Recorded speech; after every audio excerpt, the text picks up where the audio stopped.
खुद को सजाना संवारना ये सिर्फ कपड़े पहनने तक ही सीमित नहीं है, बल्कि ये तो इंसान की एक बहुत ही गहरी, एक बुनियादी चाहत है। चलिए इसी में थोड़ा और गहराई से उतरते हैं और देखते हैं कि कैसे हम हजारों सालों से खुद को एक कैनवस की तरह इस्तेमाल करते आए हैं। अब ये सवाल सुनने में तो बहुत सीधा साधा लगता है ना? लेकिन इसका जवाब हमारी सोच से कहीं ज्यादा पेचीदा और मजेदार है, और आज हमारी पूरी चर्चा इसी के इर्द गिर्द घूमने वाली है। देखिए, ज्यादातर लोगों का जवाब यही होगा कि हम कपड़े पहनते हैं मौसम से बचने के लिए, खतरों से खुद को बचाने के लिए। लेकिन अगर मानव विज्ञानियों और मनोविज्ञानियों की माने तो असली वजह है खुद को सजाना, अपनी एक पहचान बनाना और रीति रिवाजों को निभाना। सुरक्षा तो इसका बस एक पहलू भर है।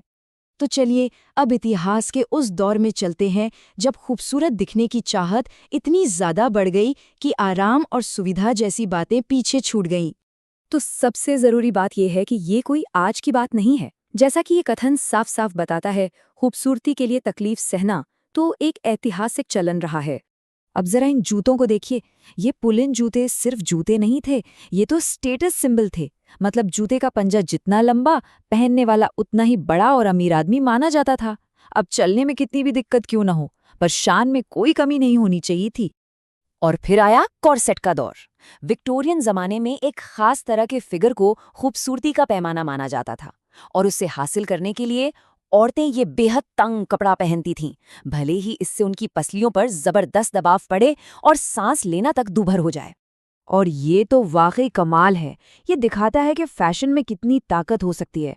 सोच कर देखिए, कपड़ों के लिए आर्किटेक्चर को बदलना पड़ गया।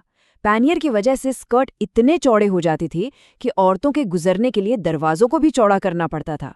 यहाँ तो खूबसूरती ने व्यवहारिकता को पूरी तरह से हरा दिया। चलिए अब कपड़ों से आगे बढ़ते हैं और ये देखते हैं कि कैसे इंसानों ने खुद अपने जिस्म को ही सजावट का जरिया बना लिया, जो कपड़ों से कहीं ज्यादा टिकाऊ और निजी था। हम शरीर को सजाने के इन 4 मुख्य तरीकों पर एक एक करके नजर डालेंगे। शरीर के आकार में बदलाव करना, त्वचा पर निशान बनाना, टैटू गुदवाना और शरीर को रंगना। शारीरिक संशोधन का सीधा सा मतलब है खूबसूरती की किसी खास धारणा को पाने के लिए शरीर को स्थायी तौर पर बदल देना। जैसे चीन में पैर बांधने की एक पुरानी प्रथा थी, या फिर कुछ संस्कृतियों में गर्दन को लंबा करने के लिए छल्ले पहनना। ये सब इसके जाने पहचाने उदाहरण हैं। सूडान की किचेपो महिलाओं के लिए ये लिप प्लेट सिर्फ कोई गहना नहीं है, ये तो उनकी पहचान, उनकी संस्कृति और उनके सौंदर्य का एक बेहद जरूरी हिस्सा है। वे शायद इसके बिना खुद को अधूरा महसूस करती होंगी। स्कारिफिकेशन यानी त्वचा पर नक्काशी, ये एक और बहुत ताकतवर प्रथा है। इसमें त्वचा पर जानबूझकर ऐसे निशान बनाए जाते हैं जो ठीक होने के बाद खास डिजाइन में उभर आते हैं, और ये निशान उस इंसान की सामाजिक हैसियत और उसकी जनजाति की पहचान बताते हैं। ये पूरी प्रक्रिया अपने आप में एक इम्तिहान की तरह है। ये निशान सिर्फ पहचान ही नहीं है, बल्कि हिम्मत और सहनशीलता का सबूत भी हैं। इस प्रक्रिया के दर्द को बिना जाहिर किए सहना वयस्क होने की निशानी माना जाता है। टैटू या गुदना शायद शरीर को सजाने का सबसे आम तरीका है। प्राचीन थ्रेसियन लोगों में ये पद और रुतबे का प्रतीक था। न्यूजीलैंड के माओरी लोगों के लिए ये सम्मान की निशानी थी, और आज तो ये दुनिया भर में खुद को व्यक्त करने का एक जरिया बन गया है। और आखिर में बात करते हैं बॉडी पेंटिंग की। इस कथकली कलाकार के चेहरे पर जो दिख रहा है वो सिर्फ मेकअप नहीं है, ये एक पवित्र अनुष्ठान का हिस्सा है।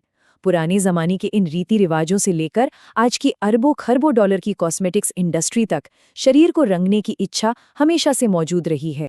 तो इन सभी ऐतिहासिक और सांस्कृतिक उदाहरणों को एक साथ रखकर देखें तो एक बात बिल्कुल साफ हो जाती है। खुद को सजाने की ये इच्छा एक यूनिवर्सल और कभी न खत्म होने वाली मानवीय भावना है। तो इस पूरी बातचीत से 4 मोटी मोटी बातें निकल कर आती हैं। पहली, कि सजना संवरना एक बुनियादी इंसानी ज़रूरत है। दूसरी, कि खूबसूरती के लिए आराम को भी ताक पर रखा जा सकता है। तीसरी, कि कपड़े हों या खुद का शरीर, दोनों ही हमारी अभिव्यक्ति का जरिया रहे हैं। और आखिर में, ये सारी पुरानी बातें आज भी हमारी जिंदगी में उतनी ही मायने रखती हैं। तो अब ये सोचने वाली बात है, चाहे वो किसी टी शर्ट पर लगा एक लोगो हो, कलाई पर बंधी एक घड़ी हो, या उंगली में पहनी कोई अंगूठी, वो कौन से अलंकरण हैं जो आज के ज़माने में किसी इंसान की पहचान, उसकी हैसियत और उसकी कहानी बयां करते हैं।